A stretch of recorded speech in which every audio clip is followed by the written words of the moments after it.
This was pretty cool. I came across this article talking about the PS5 Pro, and I thought that it would make a different kind of video, but still a fun video. So definitely worth checking out. And of course, I'm going to link this in the description below, so you guys can feel free to check that out as well. But one of the things that I thought was more interesting was when you talk about analysts and things like that, their job is to basically kind of analyze the market and then talk about, the different predictions and things like that. So yeah, like for me, it's almost kind of a point where it's like, shut up and do it. Let's see what's going on, type of deal.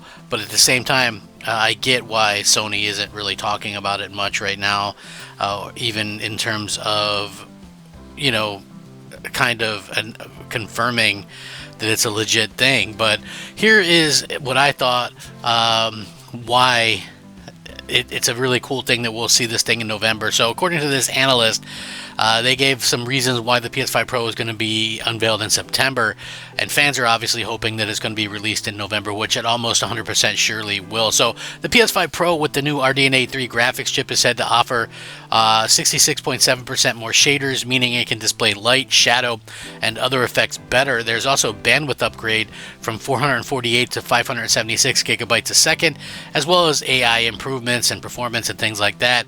According to this recently revealed, Sony appears to be on schedule with the PS5 Pro, which I covered that in a previous video. So making the release of the console by the end of this year, which is what everyone wants, to be a really realistic kind of goal.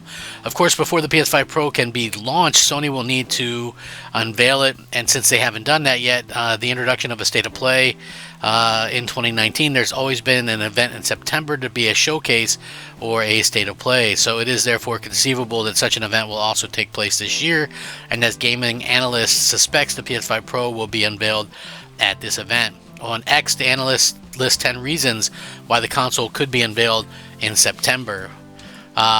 Fiduciary responsibility. So they cite that Sony needs to present products to its shareholders that will be sold next year. The company should have pressure here as no games have yet been announced for 2025. Timing of the announcement as well. The PS5 Pro must not be announced too early so as not to affect sales of the current PS5. It is therefore conceivable that the PS5 Pro could be unveiled in September and released later in the year. Next up is first-party games in development. PlayStation has many previously unveiled first-party games in development from studios such as Naughty Dog, Sony Santa Monica, and Sucker Punch, and they suspect that the developers are saving the announcements until the PS5 Pro is unveiled soon in order to present the games in the best possible light. Now, this is the interesting part, because I did a video where I was talking about that quite a bit. When you think about how a lot of these things are kind of shaping up for Xbox and PlayStation, but anyway, in particular on the PlayStation side, when you see this, right, you would not want to announce your console too soon because that would kill sales for it. But also, a lot of people, myself included, are like, where's the games? Where's the big first-party games?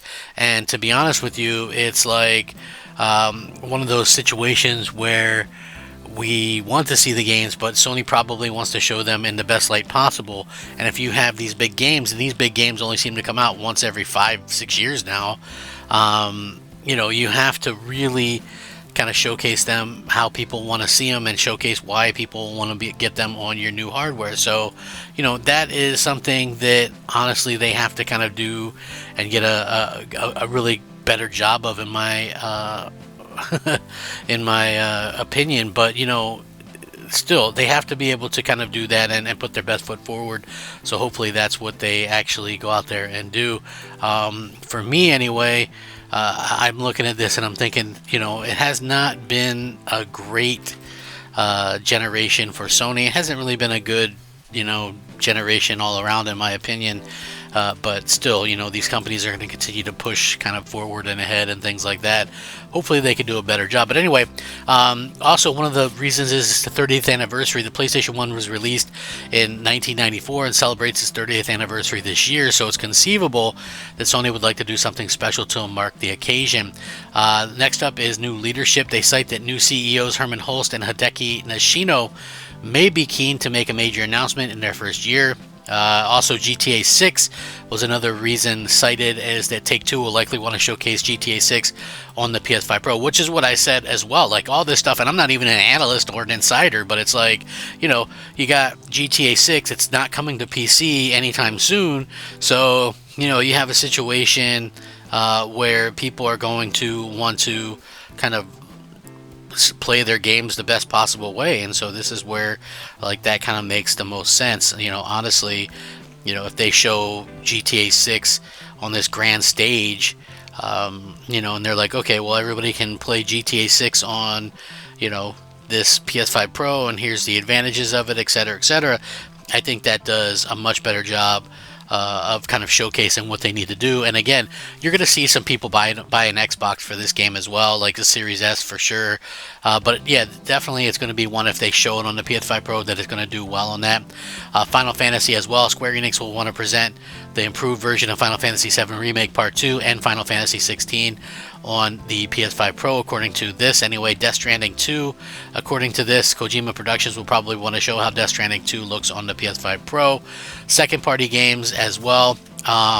Further cites the addition of first party studio games for several second party studios will need to be shown in a timely manner, as they are close to release and can't wait for a state of play in early 2025. And the PS5 lifecycle.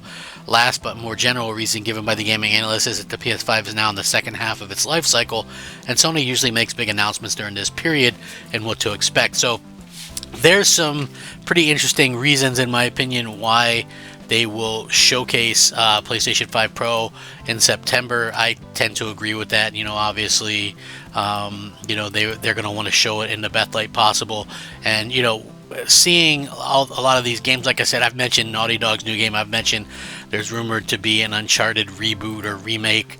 There's also supposedly a remake or remaster of Horizon Zero Dawn in the way that it would play more like Horizon Zero Dawn or Horizon Forbidden West. So, again, these things you probably will want to show off on your PS5 Pro hardware, so it makes all the sense in the world to kind of do it like that. Now, is this going to be something that pays off big time for them? Probably. People start to get a little bit antsy after a little while when it comes to hardware and the games and stuff like that, and that's what we're starting to kind of see a little bit. I, of course, am going to link this in the description. It's always fun to kind of see how people react to this kind of stuff, but for me personally, I think that it just makes the most sense for Sony to do this in September. Again, they're also going to be at the Tokyo Game Show, so I think they actually announced this before that point, but then they kind of do deep dives on it and showcase even more stuff at that event, because obviously that's just kind of what you're going to want to do. You're going to want to make sure that you have a ton of stuff that they kind of have or whatever. So I'm looking forward to seeing what they have to show on it. It's just really one of those things where, as a gamer, you kind of want all this cool stuff to kind of go forward. You want people to be hyped up. You want people to get excited about the future of what they're doing. And so far we haven't really seen that this generation. Again, it is kind of funny to me. It's not lost on me that people are going to buy a PS5 Pro without there being really much in terms of great games on the PS5 in general, and same thing with Xbox. Right, I think it's just been an overall lackluster kind of generation, but something like the Pro could change that for people. I think a lot of times, like maybe why there's a little bit less in terms of like Xbox adoption and things like that, and why people are even on the PS4 still, is because we're not seeing that huge leap. You guys remember that huge leap we got from Xbox to Xbox 360 was huge, and then that kind of slowed down. We didn't get that big jump again from 360 to like Xbox One or from PS3 to PS4. I mean, yeah, it's obvious that there's some improvements there, and then especially those even less of a jump from that generation of this, and almost none for some of this stuff. I mean, I guess we got some better frame rates and stuff, which is cool, but overall it's like, if you play something that came out towards the end of the 360 life cycle, and it still looks great. Play like Halo 4 or something. That game looks amazing. You know, like Uncharted 3, it looks great. It's just like really hard to kind of argue with that. You know, so I can understand why some people maybe weren't upgrading, you know, in such a way. So anyway, like I said, I'll link this. You guys can check it out. Thanks for watching. If you enjoyed the content, please leave a like and possibly consider subscribing. Until then, I'll catch you later. Rack 'em up. Grab Gamer out.